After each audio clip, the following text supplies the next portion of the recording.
Yo, ViivviiX here with episode 10 of the V-Files, my video game anime character analysis series. Today's focus, as you can see from the title and thumbnail, is the one and only Yuji Itadori, the protagonist of the now popular and mind-numbingly great anime Jujutsu Kaisen.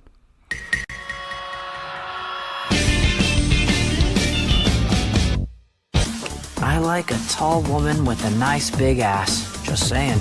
Yeah, boy. This being my first episode focusing on an anime character. The first 9 episodes were on the playable cast of Persona 3. If you're a fan of that game series, maybe go check those out. Or maybe go check out my JJK characters tier list video out after this one, of course. Yuji is one of my favorite MCs in anime, and at the moment I'm excited to do this deep dive on it. If you enjoy, make sure to like, share your thoughts and opinions in the comments, and subscribe, so your boy can finally start getting some return on all these countless hours I spent scripting, recording, and editing these videos. Make your dreams come true! Just do it!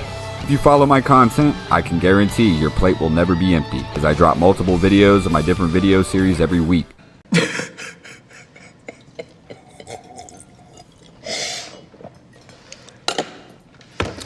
I'm sorry. But with the shameless plug out of the way, the points of interest this video will be broken down into for reference will be Segment 0, his appearance and design, Segment 1, the background and character bio of him, Segment 2 will be the character growth and analysis and highlights of Season 1, Segment 3 will be the character growth analysis highlights of Season 2, Segment 4 will be a bonus rant, kind of just bringing everything to a conclusion and wrapping up my general thoughts on Yuji Itadori. Now with the stage set and the formalities executed, Domain expansion.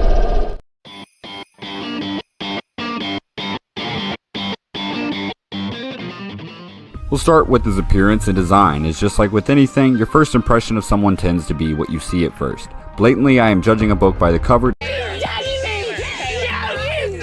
to start off, as most tend to do when seeing someone before getting to know them.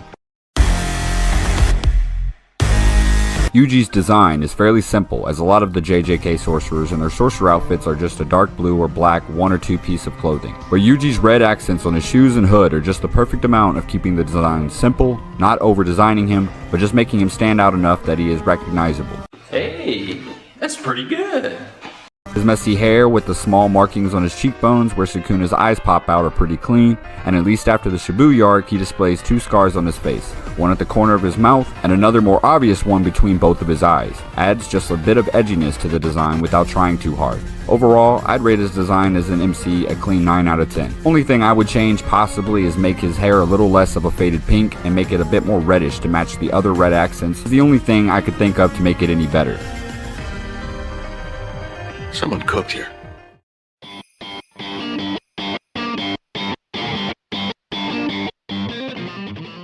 Yuji Itadori. He's a human. His birthday is March 20th, 2003. He's 15, technically 16 I imagine by the time the Shibuya arc is finished. He's a male. He is 5'8".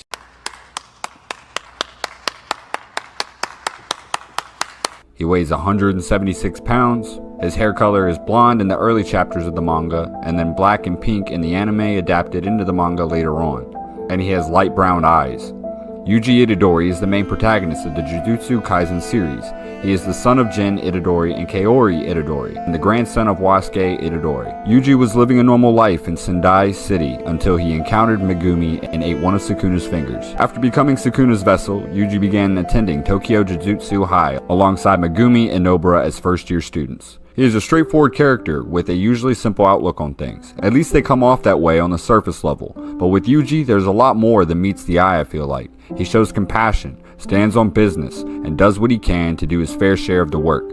All the while, he experiences loss and trauma while usually bottling it up as to not burden others until it tends to just erupt. He has a selfless mindset, even if it is to a fault, which I can respect and relate to, wanting to put others before yourself, a noble yet destructive way to be. And he does have a good sense of humor and tends to try to keep things lighthearted at the right times, of course. You're an out-of-control roller coaster of emotions today! This is why girls don't like you! How do you know they don't like me, huh? Are you even popular enough to talk? Bitch. Got him! Emotional damage!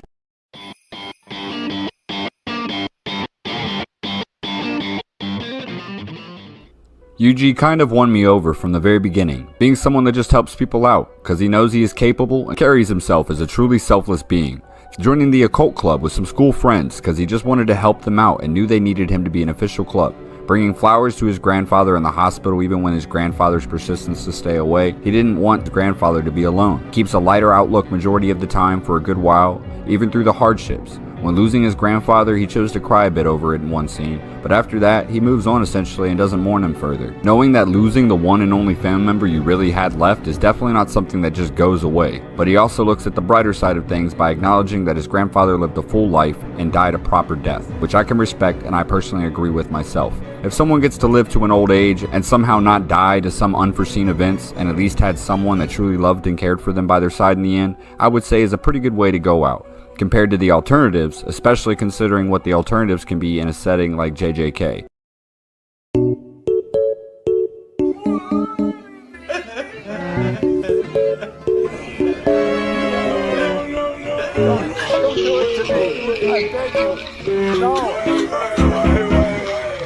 All around me are familiar faces, worn out. From just the first episode, you can see he is a genuine, curious, strong, and compassionate person. All traits I find admirable and instantly liked about Yuji.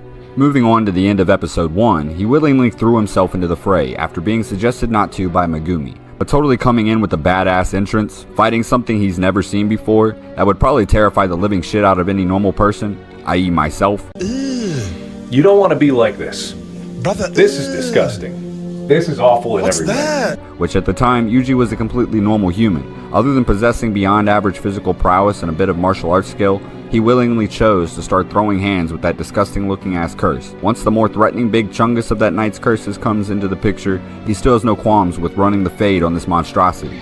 All to help Megumi, someone he had only just met earlier that afternoon.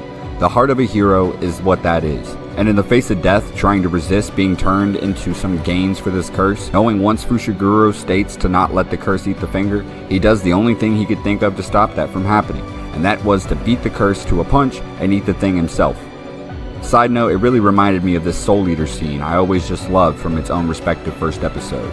Becoming the vessel for the King of Curses, Sakuna in this moment. Cut to once Sakuna loses control of Yuji's body, we find out just how strong-willed Yuji is, being able to experience all that, taking everything in stride, and to still be standing by the end of the night, able to just at will to allow Sakuna to take control of his body and take back control of his own body at will. It's all some astounding stuff, to be honest.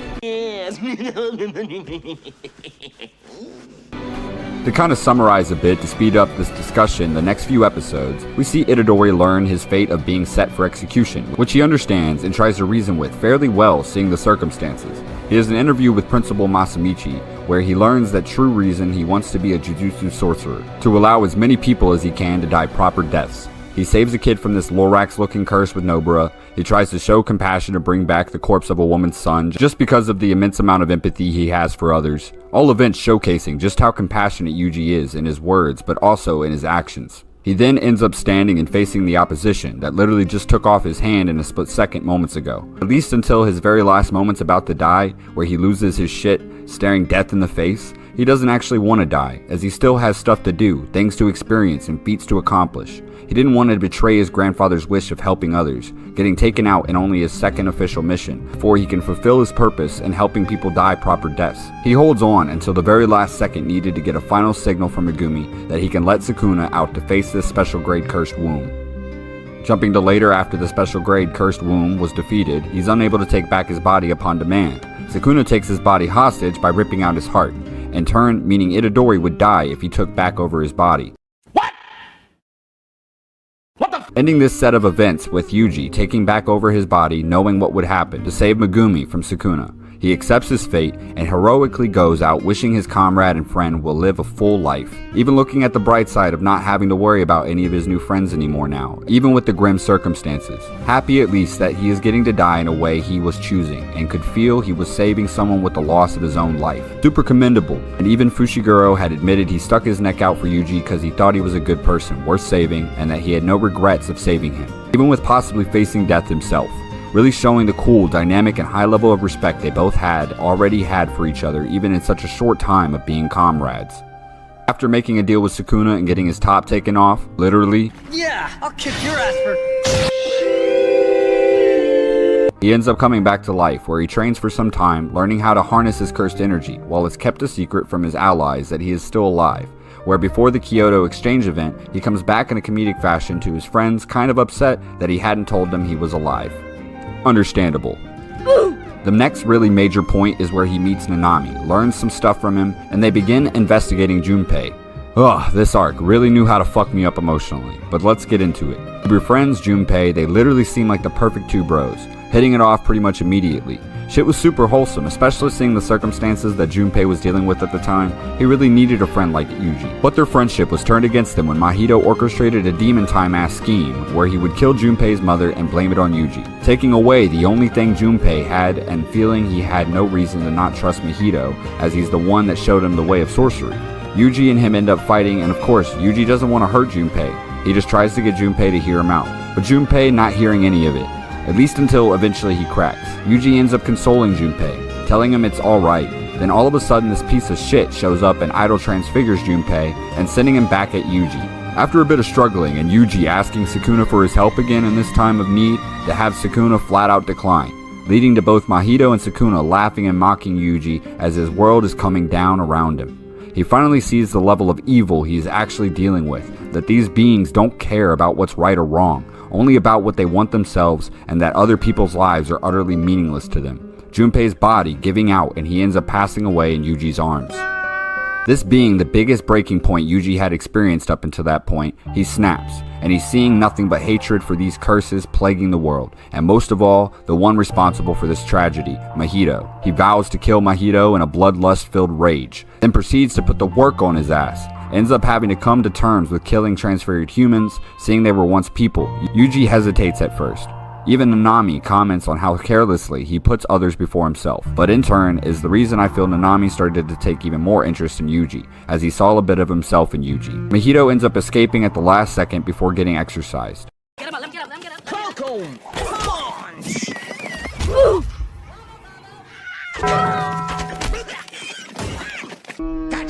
Not gonna lie, I still feel an overwhelming rage inside when I see his slimeball ass squirm into the sewer and get away.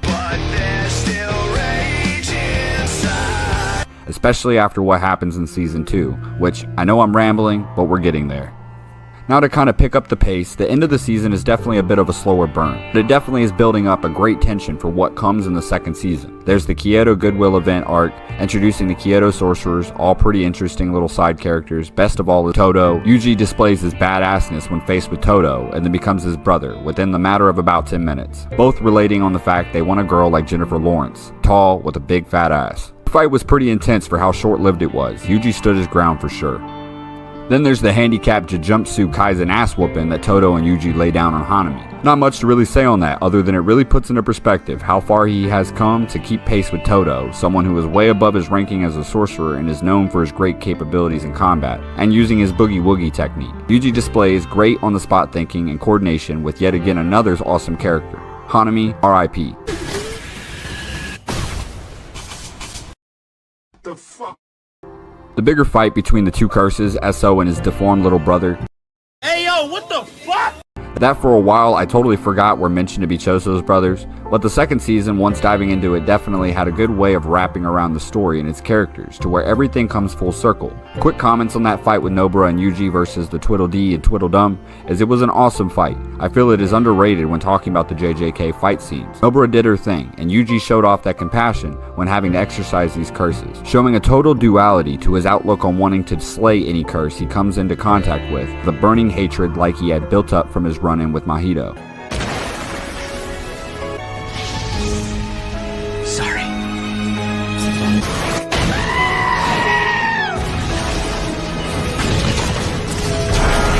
And the loss of Junpei. And he shows off them quick-ass feet, boy. Give my dude Yuji his credit. I'm fast as fuck, boy!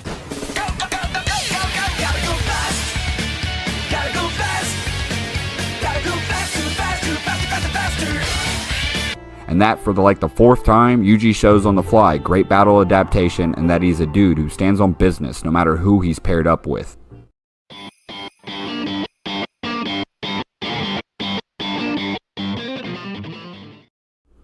And with season 1 wrapped up, it's time to get into the crazy train ride that was the Shibuya arc, at least revolving around Yuji and his perspective. Don't forget, he is the MC after all. I know there's a lot of Yuji slander out there. Luckily, as of recently, people have been realizing after this arc that this guy is the real fucking deal. That's what I'm talking about! That's why he's the MVP! That's why he's the GOAT! The GOAT! After the hidden inventory arc and the focus on the Shibuya arc going back to the current times, things kinda kick off pretty fast. Yuji beats the shit out of this grasshopper curse. He holds no punches on this thing.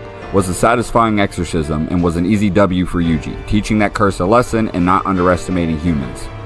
Megumi and Yuji beat up this invulnerability curse technique using sorcerer, laying the work on this old man with the stash. Was a funny and entertaining fight. Yuji and Megumi working out how to defeat this guy after first having to figure out what his curse technique was, showing even more battle IQ and great co-op coordination between the cast. Next is the fight with Choso, and wow, this one is for the books. Choso being now another one of my favorite characters aside, he was overtaking Yuji with his busted curse technique. Eventually Yuji being told by the walkie-talkie reincarnation of Mekamaru. Not literally, just to clarify, he didn't revive, it was a failsafe he had set for after he had died in his final fight with Mahito, ending in his death, RIP. Mekamaru ending up telling him to go into the bathrooms at the station where they were fighting in. Yuji doing so, where Mekamaru told Yuji to get the sprinkler systems to come on and to break all the water releasing sinks and commodes. Water squirting, What did he say? pause, everywhere, laying in wait for Choso to come in. Which Choso falls for the trap, or not exactly falls for it, but accepts that he is going to confront Yuji for killing his brothers, Eso and that other guy. Yuji really showing his nature and strong point of standing toe to toe and duking out in fisticuffs. Hurtling all throughout the bathroom and the stalls, bouncing off the walls, till the sweat dropped down my balls. What? Damn, this script is getting worse as I'm reading it back. But back to Choso and Yuji's brawl, it ends with Choso winning and Yuji trying to understand Choso's emotions, showing yet again his truly empathetic nature. Choso ending up, like Todo, thinking Yuji is his brother, actually getting flashbacks placed into his memory of Yuji, his brothers and him all having a good time together. Not exactly sure the specifics on this, but look forward to getting more context as it's given. This is where shit really pops off, that luckily I can't really focus on because Yuji is the center of this video and I could talk about the shit that Sakuna did for hours probably. So to sum it up, Yuji being incapacitated after the fight with Choso, Yuji is found by Mimiko and Nanako, both having close ties to Geto. Seeing we now know Kenjaku has taken over the body of said Geto, RIP, the two start to feed Yuji Sakuna's fingers but are forced to move aside when Jogo arrives. Jogo feeds Yuji 10 of Sakuna's fingers, and Sakuna manages to take control, awakening in his body. Sakuna takes Jogo's top off, ends the two girls' lives, and has this badass fight with Jogo. Stand proud, you're strong. Later, Yuji regains control and sees what Sakuna has done. Now this part broke me. As off-putting as it was when the tone of Special Z came on compared to the atmosphere the scene before it played was given off, the scene really got me. Seeing Yuji vomit out of pure disgust at all the now rushing back memories of what Sakuna did coming into his conscience, the imagery of the dark and rough expressions within the scene's art style and Yuji literally clawing at the ground with bloody fingers during this really authentic and spirit-breaking scene playing out, right in front of an utterly destroyed, left in ruins Shibuya was turned into, truly made me tear up. But that's not even the end of the suffering for our guy Yuji. Hearing Yuji say that he should be dead for what he had done and had the if only it was me instead of others mentality, which I can totally understand and relate to. Next, once Yuji is wandering around aimlessly inside the Shibuya station, he ends up running into Nanami and Mahito. Right as Nanami was having his final moments, which were beautiful and captivating by the way, Mahito ends up blowing up the top half of Nanami's body into little pieces, right before Yuji's eyes. This right here causes Yuji to snap, and obviously rightfully so, as yet again, that slimy piece of shit Mahito had taken someone dear to Yuji right in front of his eyes. Mercilessly, Yuji started laying into Mahito, and Mahito has a moment where he nearly pierced Yuji's heart, but our dude pulled through, asking Mahito how he could do such things like take a life without a second thought. Mahito starting to hint at the I am you and we aren't that different in the end theming their conflict starts to form into. The two opposing sides continue to fight. Yuji chases after Mahito, who as usual is running around like a little bitch. As Mahito escapes behind a corner, Yuji follows but finds what appear to be two human civilians. As Yuji tells him to get to safety, Mahito suddenly attacks, jumping out of one of them like a skin suit. Straight hills have eyes type shit, and turns the other human body into a flesh sword, all while throwing some transfigured human minions at Yuji as well. one of which blinds Yuji by spitting blood on him. And then in comes our girl Nobara, who happened to be chasing this Mahito clone, as Mahito had split himself up into two halves earlier to coach Nobara to follow him to where Yuji and Mahito's real soul was. Upon having Mahito split himself, Yuji wonders which part of him contains his soul to finish off. Noticing one of the parts of Mahito who's surging with cursed energy, Yuji destroys it, but it ends up being the decoy. Fucking Akatami.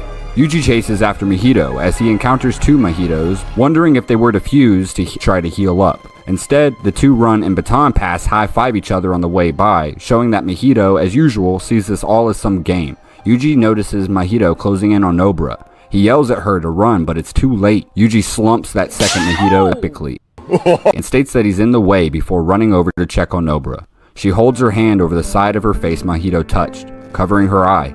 She smiles, has a flashback of her own, which I'll focus on when and if I do an episode on Nobara. She says to Yuji that her life wasn't all that bad after all, setting him off with a note of acceptance and peace at the end, just like with Nanami, who did something similar. Another event that broke Yuji as well as myself. Maybe it sounds cliche, but I was shipping them together from the moment she got all angry and sad about Yuji not telling them that he was alive all that time ago. And she was just starting to become a character I really cared for as well. Yuji loses it and essentially falls to his knees, unable to stand or process what happened in front of his eyes, yet again, while he felt powerless to stop it. This leads to Yuji laying there as Mahito comes back to reality and takes advantage of Yuji's distraught state, the literal sense of the phrase kicking a dead horse. I can't say it enough, but suck it, Mahito. Yuji is getting tossed around and beaten by now overconfident Mahito, until the man, the myth, brother Todo shows up and Yuji tells him he can't fight anymore as Sakuna has killed so many people and he tried helping more people but failed time and time again. Claiming that he's a murderer, Yuji says he can't forgive himself as Mahito takes his chance to taunt and try to attack the group yet again. Sly piece of fucking shit. However, they are able to evade the attack as Todo uses his technique Boogie Woogie and kicks Mahito away. Empowered by Todo's wise words, Yuji manages to get back up and is healed by Nita using his curse technique. When Todo uses his Boogie Woogie to teleport Yuji behind Mahito, Yuji is able to land a black flash on Mahito. Yuji monologues to himself about how he'll take Nanami's share of the suffering as Todo says welcome back to Yuji. The two continue to left-right goodnight Mahito, straight up hands being thrown in the way we'd expect from this duo, when Mahito uses soul multiplicity, body repel. Yuji and Todo are forced out of the building and they continue to face off outside. This now leading to a brawl with more transfigured humans and Mahito eventually getting off his domain expansion, self-embodiment of perfection, and manages to transform himself into this ultimate form, I guess you could say. As much as I hate to admit it, it looks dope. But Yuji faces the newly transformed Mahito. Yuji comments on how it's a surprise that Mahito was the type for a journey of self-discovery. Then during their fight, Yuji thinks to himself about how he needs to imbue Black Flash with his maximum cursed energy to defeat Mahito. Mahito comments on how they both still have a lot in the tank and the two continue to throw down. Yuji manages to land a divergent fist which leaves Mahito surprised by the second impact of the punch. When Todo suddenly appears, Mahito is left shocked at his appearance, which leaves him unable to defend from Yuji's Black Flash attack. Gotcha, bitch! Then leading to Yuji having the I am you scene, with the amazing rabbit being chased by a wolf in the snow imagery. This being where Yuji truly gives in to what Mahito had been saying all this time, realizing what he meant, that he is on the same crusade but just on an opposing side, and admits he now will kill Mahito.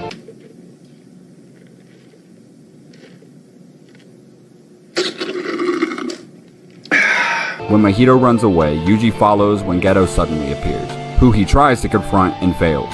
The Kyoto students show up as well, and he also has a small moment where he's happy to see Panda, and I don't blame him. Panda has always been a chill dude to Yuji. And as small as a positive thing for him to get some relief from, but through all the stuff he'd recently experienced, I could imagine how any little thread of positivity could at least bolster one's spirit in the gritty, tense set of circumstances everyone was in.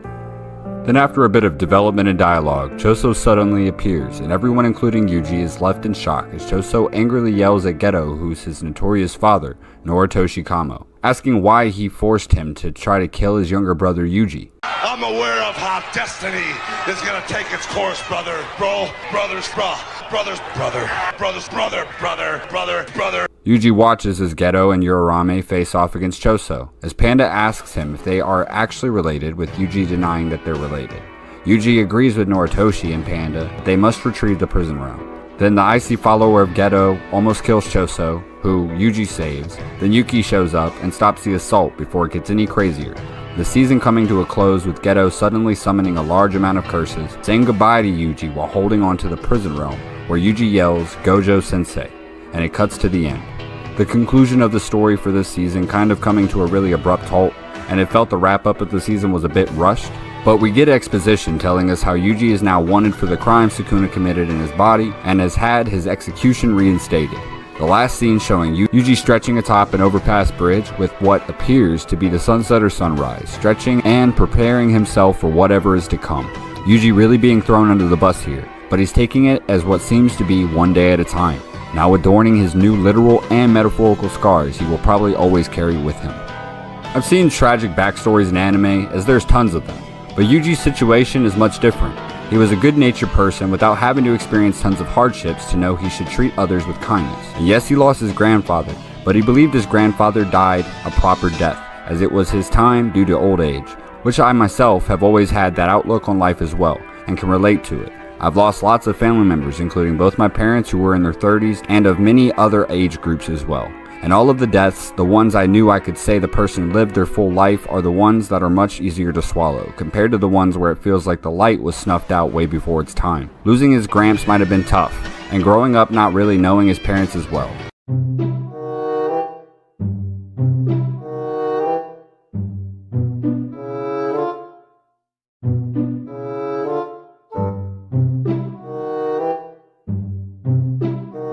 But he always managed to keep a good outlook on things, put others before himself, stands firm in his goal no matter how many times the world makes him feel as if he failed, and genuinely be true to himself. If it is to a fault, I can respect it, as that is how myself try to be in my everyday life. Yuji is a protagonist that from episode 1 caught my attention as one for the books, and by the end of just 2 seasons, my respect and interest in him have increased tenfold. And my final remarks on Yuji is he is a straightforward, authentic protagonist who has definitely left a mark on me after experiencing his story so far, and I only look forward to see where it goes from here. And I swear, Gege, you better not kill off Yuji, you highly talented artist that traumatizes me so.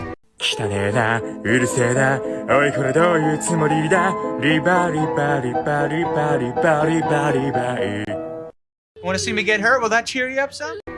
This is definitely going to be the biggest The V-Files episode so far for sure. Looking back at the script, I got a lot of talking I must have just did recording this. Make sure to share your thoughts below, and to like and subscribe if you enjoyed. I truly appreciate any and all support, and any support on any of my other content. With all that being said, thanks again, make sure to take care of my friends, and stay cool.